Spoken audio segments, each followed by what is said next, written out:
So you had a flipped assignment over thesis statements, and we did a workshop over them, and we did some practice, and you wrote a first draft of your thesis statement, and some of you guys are ready to move on. So this video is going to be about writing introductory paragraphs as a whole. We started with thesis statements because that is the foundation of your entire essay, and it needs to be rock solid before we can move on. So now we're going to talk about the rest of your introductory paragraph. Your intro paragraph is going to be like an inverted triangle. You'll start broadly with the hook to engage your readers, and then you will narrow down to your specific point. So the first part is the hook, and this is just one sentence. It is an attention grabber. You are drawing in your audience with something interesting.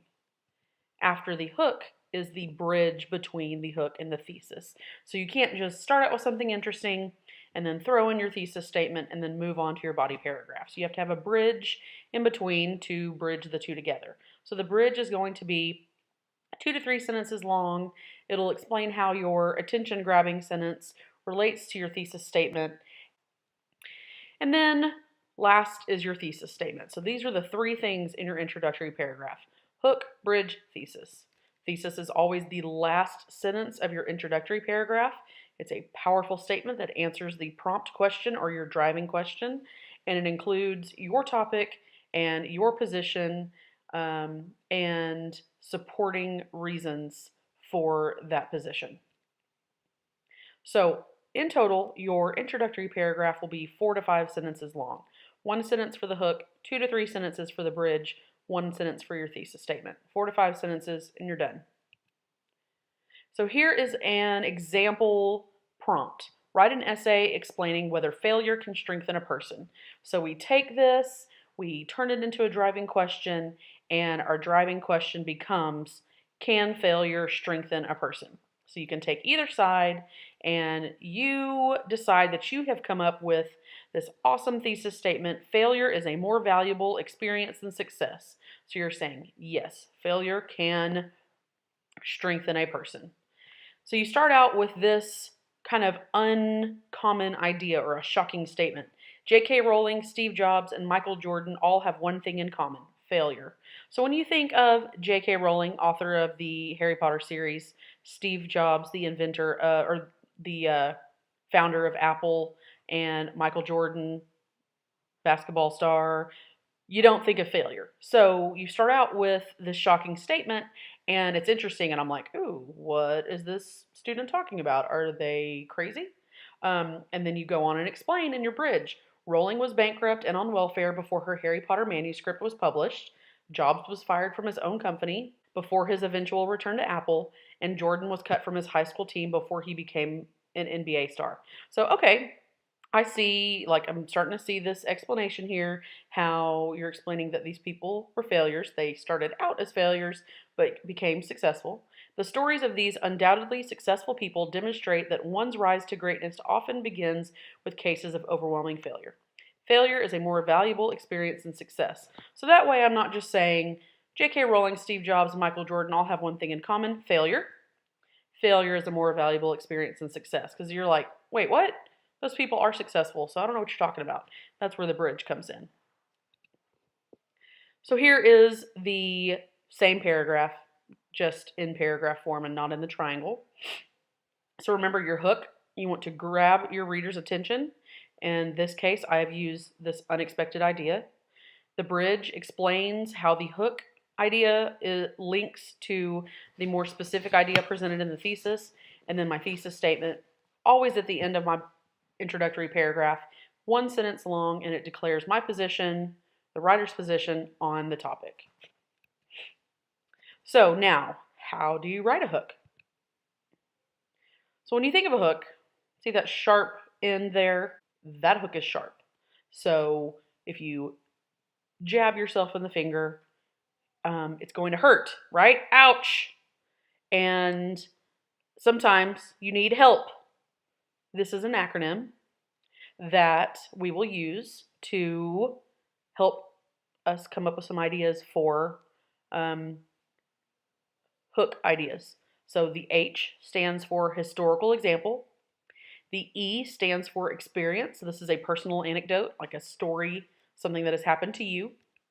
L is for literary example, and P is for pop culture. So why do we want to have a historical example or a literary example and not just start writing your essay? Because when you write, you know in your head what you're trying to say, and that makes sense to you. But sometimes when other people read your writing, they don't understand your connection. So if you use this universally known example, then your reader can make a connection to what you're trying to say, and it helps anchor them when you are explaining the concept. So we'll start with H for historical example. We've got Abraham Lincoln, Albert Einstein, and Gertrude.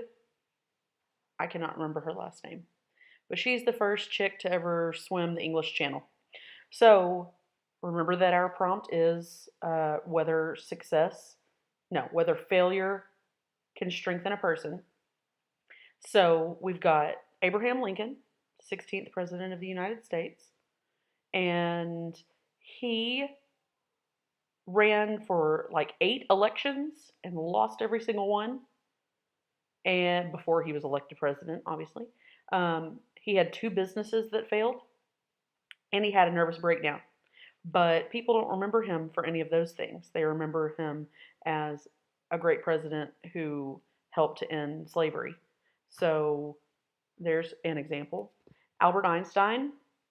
Einstein is synonymous with genius, intelligence, but he didn't speak until he was like 8 or 9, and he didn't walk until he was 3. So people thought he was slow, but obviously he's a genius. And then Gertrude tried to swim the English Channel 6 times and failed before she did it successfully. So these people did not give up. And because of their challenges earlier in their lives, they were able to overcome these and strengthen their character to make them stronger people. Oh, and young Albert Einstein looks like Shia LaBeouf, so I wanted to share that with you. Okay, E stands for experience or personal anecdote. So this would be something that you have experienced yourself that you have failed at doing, but then through diligence and hard work, you were able to overcome to show that your struggle could strengthen you. L is literary example. So we have Atticus Finch from To Kill a Mockingbird, Bilbo Baggins from The Hobbit and the Lord of the Rings series, and Neville Longbottom from the Harry Potter series. Atticus Finch is a lawyer, and this is set during the 30s, and he defends a black man who is falsely accused of a crime, and he loses the case. And the man that he is, I'm not going to give that away because that's a spoiler. But it's pretty well known that he loses the case. But he maintains his character, and the black community in the novel greatly respect him. And he is able to keep his good name because he did his job, even though by society's standards he wasn't a success. Bilbo Baggins is a hobbit who likes to stay in his quiet home and just enjoy life. But in The Hobbit, he is pulled from his home to go on this great adventure, and he goes through a series of conflicts and fails at some of them. But in the end, he is the great hero.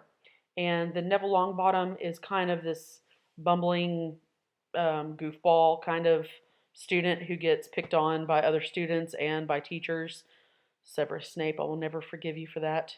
But in the end, he destroys one of the Horcruxes and can be seen as a hero. So these failures that they went through help to strengthen them. So you could use any one of those examples. And then P stands for pop culture, and these are the examples that I used in the example introductory paragraph that I wrote. What do you do with these examples?